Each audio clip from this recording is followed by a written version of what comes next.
Welcome back, everyone. It is another episode of your favorite interview show starting today. Today with me, we got Kevin HICKLIN from Weapons of ANEW and Dirty Machine. Kevin, what is up? What's going on? It's good to catch up with you, brother. It is good. It is good. How's everything? How's everything been? Dude, all things considering, pretty good. I know everybody's dealing with the pandemic and all that, but staying busy, staying productive, itching to get back out. I bet, man. I mean, the pandemic got everyone locked up right now. Yeah. It's been absolutely crazy. What have you been doing since, in regards to staying busy? Well, it's been cool. So, joined up with the boys in Weapons of ANEW this year. So, just been going back and forth, to the East Coast, just getting set ready, for when we can go back on the road.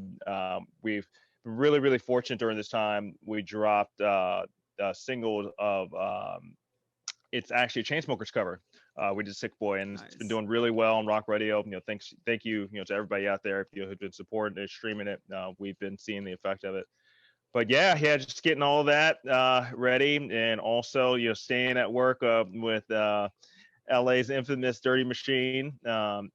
Shout out to all the mechanics, everyone out there. We're staying at it, working on some new material. So it's been good, man.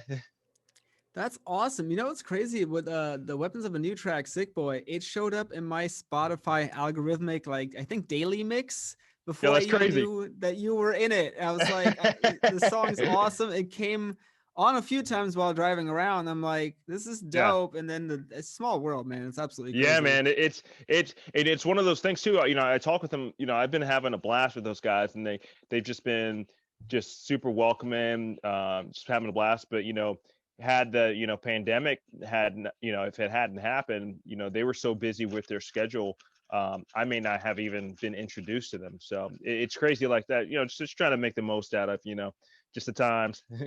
Yeah, that's absolutely crazy. How did that end up happening? How did you guys get together?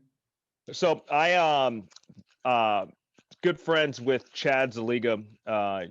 Everyone knows Chad from his Breaking Benjamin days, also Black Label Society. And he also currently is in Black Star Riders. That's within Lizzie. So a good friend of mine. And he had gotten the gig with Weapons and cut their record, and was, we're great friends. We're talking all the time. And he's like, hey, man, I want you to check out these tracks. You're my close friend. You're going to tell me how it is. And I heard it, and I was like, man, this stuff is really, really rad. And I was like, if they're looking, for another guy, if they need another guitar player, let me know. And he's like, actually, they are. So went through the audition process, with them. It's really, really awesome.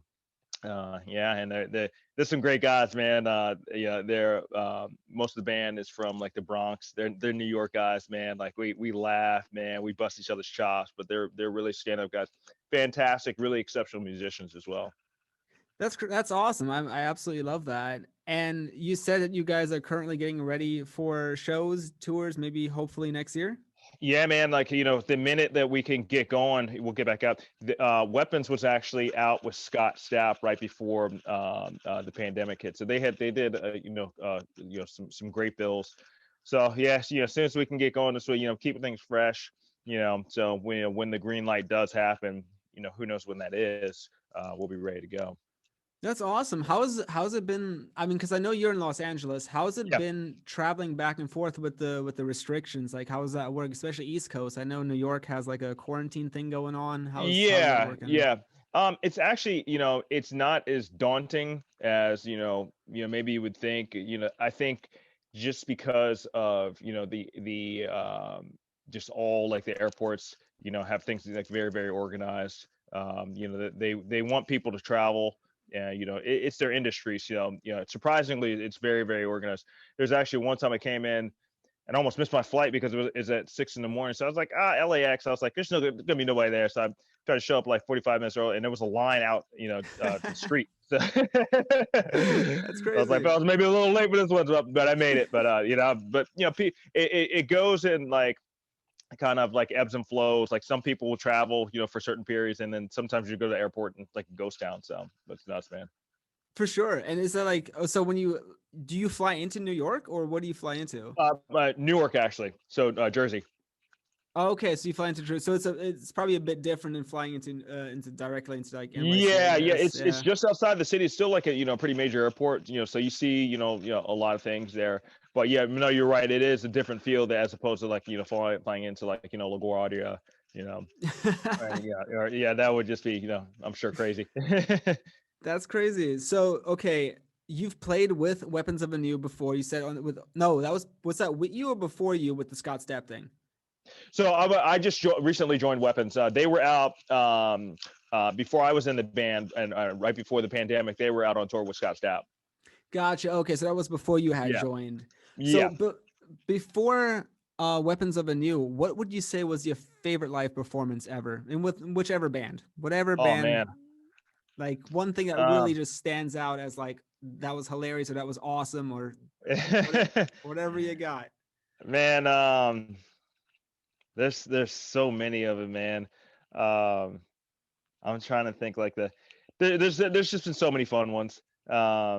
I'm trying to think off the top of my head. With Dirty Machine, we did the gathering of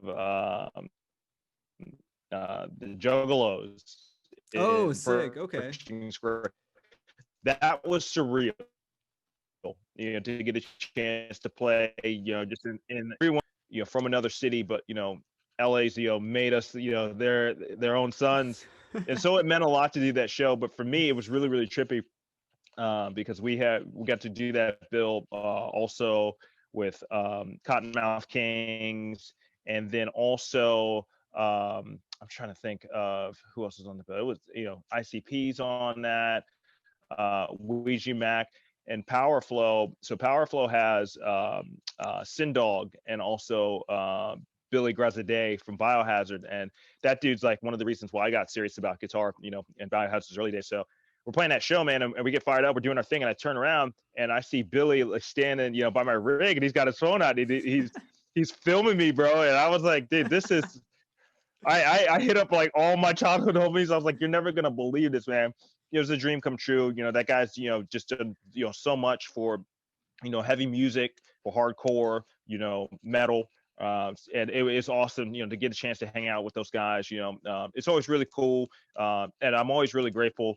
When I get a chance to share a stage and with guys that I came up listening to, like, dude, your music meant so much to me. I probably wouldn't be doing this without you. For sure. No, I mean, it's always amazing to have, someone you looked up to digging what you're doing. I think that's absolutely amazing.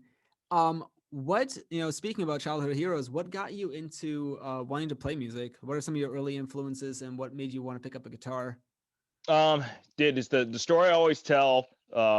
Two major things happened when I was a kid. Back and I'm going to date myself right now. So back when I was growing up, we used to listen, to music on Sony Walkmans. And one of my buddies, he, always got like, his family, they did pretty well for themselves, and he had the first like little Sony Walkman, and like the nice ones, like with the mega bass boost, all that. Nice. And he left his Walkman on the bus, and when we were riding home, and I grabbed it because I didn't, everyone knew it was his, but I didn't want anybody to take it. I didn't want him to get in trouble. So I'm walking home, and I'm like, dude, I wonder what he's listening to. And it was Metallica and Justice for All, and I Sick. had never heard any music like that, and I just could not stop listening to that tape. So I went, to give him back his Walkman. I was like, hey, dude, here's your Walkman. Do you mind if I borrow that tape, man? I love it. And he's like, dude, my dad would have killed me. Keep the tape, man. So that was like the beginning for me. And then the other crazy thing that happened pretty much like a couple weeks after that, a young guitar player, Will Adler, from Lamb of God, shout out to them. Everybody in Virginia. He moved to my school, so and he was just very talented at a young age. He found out that I played, and I got to hang out with him. He showed me a lot of things coming up. So that was amazing. And just seeing him and his brother Chris, just observing how much they played and how hard they were working at their instruments, all the way up until now. It was just that heavily influenced me. So it just I got the obsession. That's amazing, dude. I love that. So what would you say was your favorite guitar brand when you first started? Like, what was like your dream instrument? It sounds like you had mostly metal influences. Would you say it was? Yeah. in that world, like the ESPs, the Ibanez's, the Jacksons, that kind of thing? Yeah, man, all those, man. Like, Ibanez early on. The minute I, found out, I wanted to be, James Hetfield. I wanted to be that bad dude playing rhythm. So ESP major. Shout out to them. They've been, very fortunate to jump on with them this year. They've been so kind to me. So that's been a dream come true. So yeah, definitely the Ibanez's, ESPs, Paul Reed Smiths. Everybody loves those. So yeah. Hell yeah. I mean, dude, ESP, I mean, personally is my favorite company as well. So I can totally get down with that. It makes some Yeah. beautiful guitars. And talking about gear, I know you rock a Kemper, Yeah. which Yeah. is absolutely crazy. Your riffs sound amazing. They sound heavy as hell. Thank you so much. Besides, 100%. I mean, gotta give credit where it's due.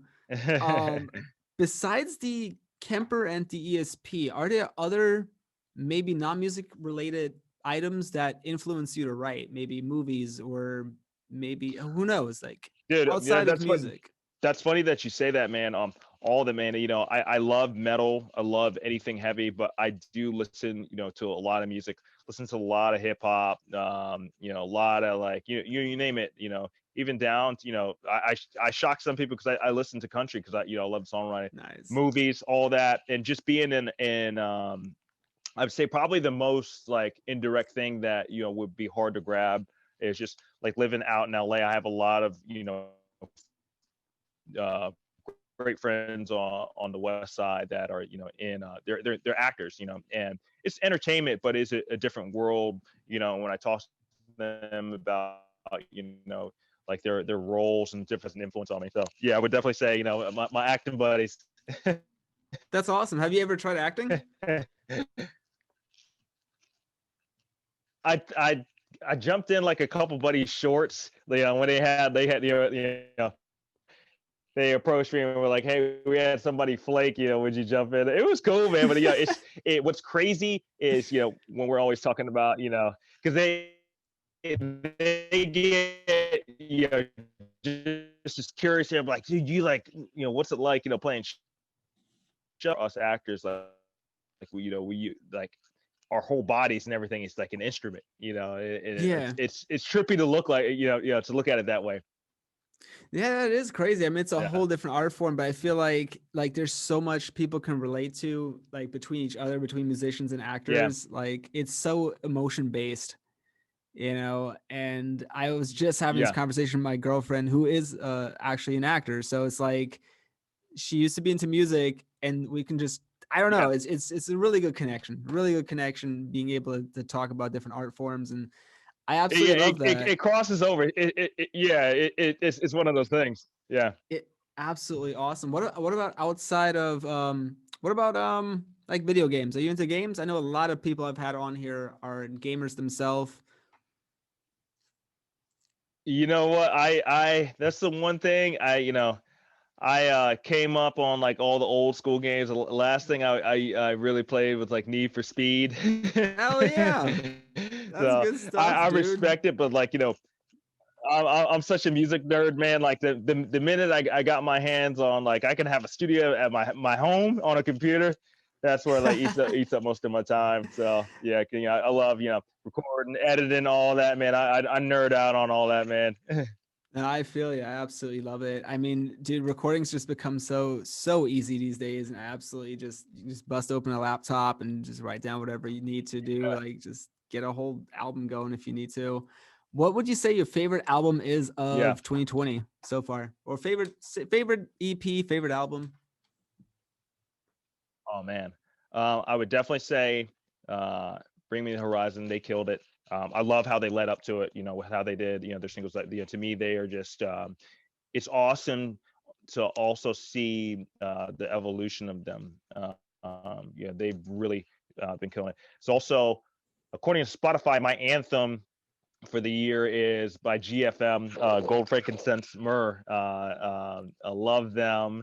That song "Smile," and their EP is fantastic. So if you haven't had a chance to check out GFM, they are so rad. So it's Okay. there's three sisters. So yeah, so they wear like cheerleading outfits, but like, dude, they play heavy stuff and they kill it, man. And yeah, absolutely, love their EP that they put out. GFM, I'm gonna have to check that out. I'm definitely gonna have to check that out. Yeah, they're you trip out, man. They so talented. I totally feel you on the Bring Me to Horizon thing. I absolutely that album is slays, dude. It's ridiculous. It is so good. Yeah. GFM. It reminds me of Baby Metal. I don't know if you've heard of them from just how you just described it. Yeah, yeah. They have that element to them. It almost feels like, a little bit of like, if, somebody said, okay, we're going to do like a take of like, some Baby Metal stuff, but what would the States, what would be our answer to it? But they got their thing, man. They're super talented. So yeah, totally dig them. That's absolutely awesome. I'm definitely gonna peep it as soon as we're done here because I love checking out stuff that I haven't heard yet, and Spotify just makes that so easy. Yeah. I've asked a few people now during these kind of interviews what their take on Spotify was and their strategy.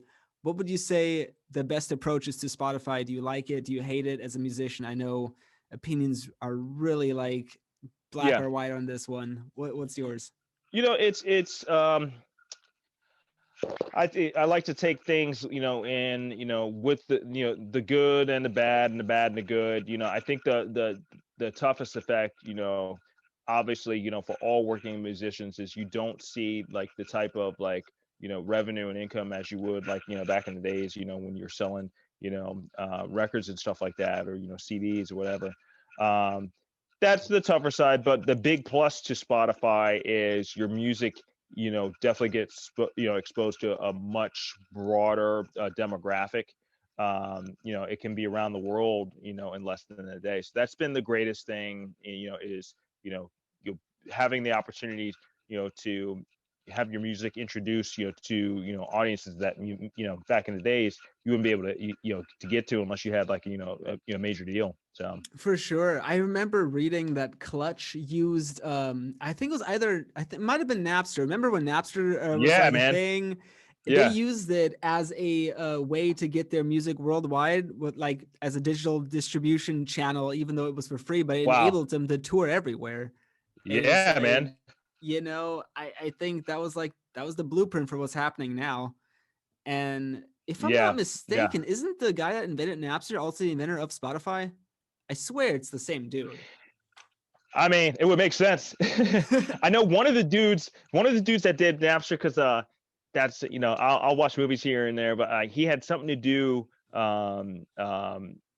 with Zuckerberg with Facebook.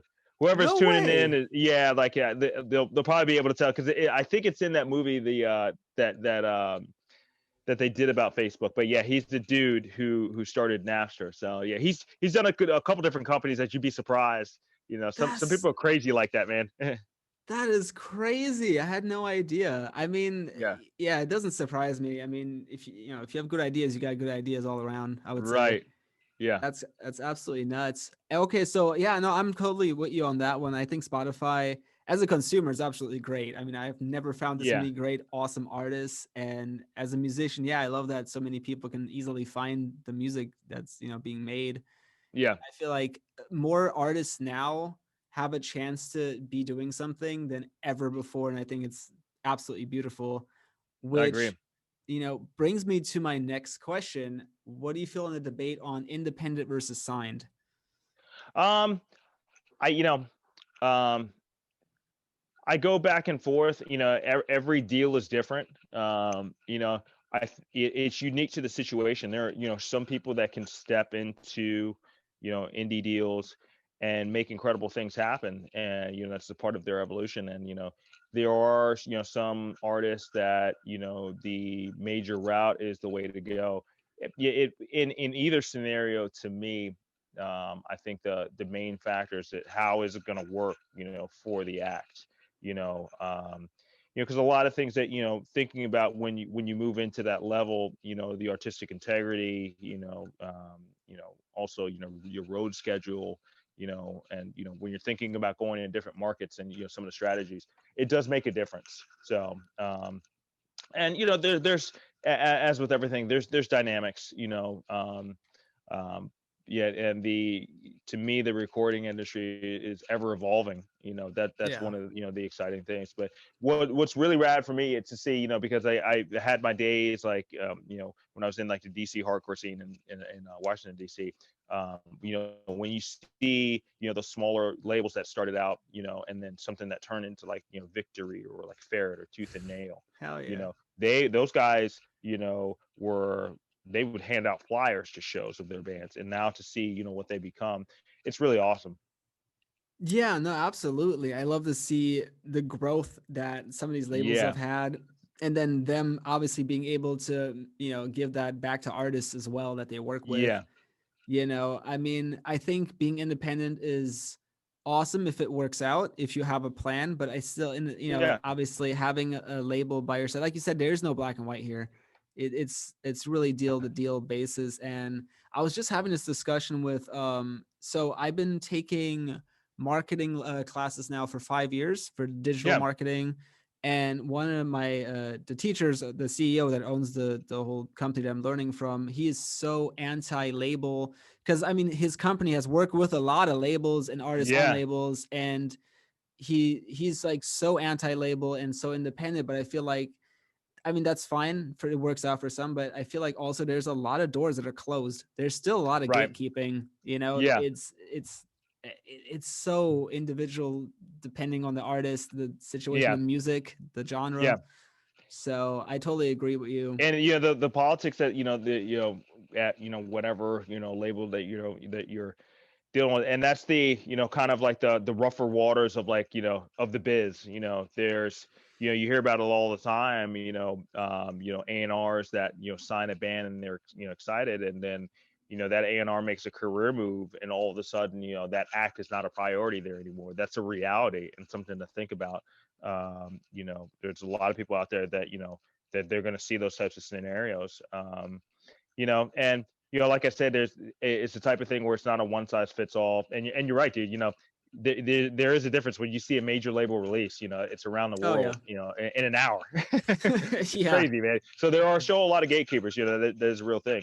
So Yeah, for sure. Especially if you're yeah. looking for like radio play or like good festival slots, that kind of thing. Oh yeah, Like, yeah, there's yeah, a yeah. lot of Yeah, money you know who involved. the major is. Yeah, definitely. Yeah, yeah. Definitely. So I feel that. I want to talk a little bit about Dirty Machine, if that's cool. Yeah, man, absolutely. How did you guys get hooked up? I know, I mean, I've been seeing them for 4 or 5 years now, like play around LA, and yeah, I'm just interested. How did So you meet the guys? So with Dirty Machine, man, it's just been just such a crazy ride. I love all those guys. I heard about them. So I had a band back in the day in Los Angeles called 3 by Design, and actually, it's very fortunate. I played in that with Kent Dimmel, who's now in this moment. So we had that for a bit, and That's we heard crazy. about this band. Yeah, yeah, he's great, just a fantastic drummer, and one of the hardest working musicians that I know. Um, so we, we're cutting our teeth, playing the shows in LA and San Diego and all that. And we heard about this band that covers the Limp Bizkit tune. And we were like, what? And we would just keep hearing about them. And we actually, 3 by Design had a show booked at Old House of Blues in Los Angeles. And then one band had a conflict and they weren't able to do the show. And then we had some mutual friends. And I was like, dude, see if Dirty Machine would do, the show. And and they did. They killed it, of course, brought their people, and that just kind of started the thing, where when I met them, we used to call it the Goodfellas, because like we used to go in like the back rooms and like we would all talk about what's going on in the scene, what's going on in our bands, and I was always a huge fan of them, just because those guys just said, hey, this is the music that we love, this is how we're gonna do it, and Darren, the guitar player, a heavy factor for them for a long time. He stepped down from the band, and they called me right away, and I was blown away. I was like, dude, I've always been a fan of you guys. I feel honored. So yeah, jumped into the mix with them, and then those guys are hustlers. They work so hard, man. So it made a lot of sense. Yeah, it's something I didn't see coming, and just super grateful, man, that I thought those guys would even call on me to do it. So, but yeah. That's so awesome. I mean, Yeah, I think the first time I saw them was, I think it might have been opening for POD, Puddle of Mud. One of those two. I think it Yeah, was one of those two at the yeah, Whiskey, and I think that was still with Darren for sure. yeah. They did both. Yeah, Yeah, and shout it's out to him, like, man. He's such a fantastic guitar player. yeah, he's a cool guy. He's a cool guy. I got to talk to Yeah, him a few times, and yeah, I got to like. I think mainly I was talking to Ikusa mainly when I would come to the gigs, yeah, and then David was cool as hell too, and yeah, I don't know, yeah. cool bunch of guys. I remember Hedge joined for a bit from Fused by Defiance. He was like part Yeah, of the. man. It fused all them. You know that's family, man. That's LA family, man. Shout out to them. Yeah, Hedge held it down for a long time, man. You know, it's crazy.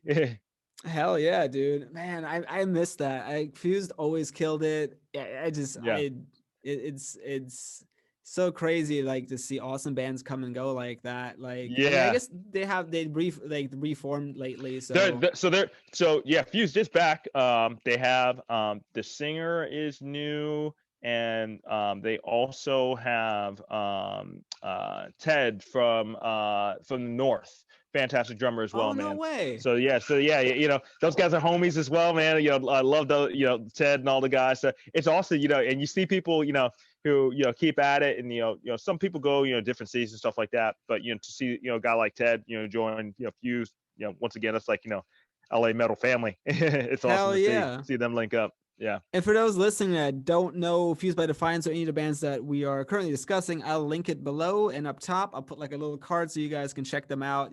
Gotta share the love. Gotta spread the metal love as wide as possible, man.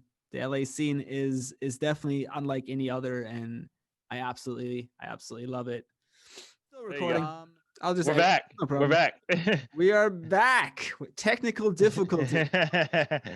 Absolutely. Well, I mean, what is cool is that we got pretty much through the whole interview without any technical issues. But I wanted to, for the last question, just ask you, what do you have coming up? Any release dates? Anything that the people at home can look forward to? And any kind of like Instagram, Facebook, anything where they can find you or the bands you're at? If you can let the people know, the Absolutely. floor is yours. We got always some cool things coming up. Definitely with Weapons of ANEW. We have a couple live streams that we had a chance to do. Really, really awesome. So those will be coming in the next couple months. We have some plans for some newer singles. We actually had just such a great reaction to Sick Boy on rock radio. So we've been running with, man. We've just been fortunate. One of my bucket lists. We've things to do. We were able to crack the top 40. So just been super fortunate. So riding that wave, man. So Hell yeah! Congratulations, bro. thank you very much. Dirty Machine, man. We are in the lab. We're cooking up. It's an exciting time. So those guys are always full of some vinegar, and they got something to say, man. So the next stage is coming. So stay tuned for DM. Please check out any of the social medias. We actually just launched a really, really cool thing with Dirty Machine. Launched some brand new merch. Got some of the old school logos, things I used to see when I used to follow those guys around and be like, what are those guys up to? And just seeing the old school skull logo. So yeah, anybody in the cool merchants, please help support everybody out doing their thing. But yeah, any support greatly appreciated. Follow me, I'll follow you. So yeah. Hell yeah, I love that, man. Well, thank you for being on the podcast. I absolutely love it, and I hope Thank you we for can do having this me, man. again. That would be absolutely dope. Absolutely, man. I'd love to. Yeah, hell yeah. I think there's some more things that we can discuss at some point. Oh yeah. Sounds good. Well, thank you for being on, bro, and I hope you have an amazing night. You And too. Much love, man. hell yeah! For anyone listening, watching right now, all the details about the bands that the bands that Kevin is in, and the different bands that we talked about, I'll link everything below. Everything's in the cards above as well. And yeah, share some love, follow him, and let him know what's up.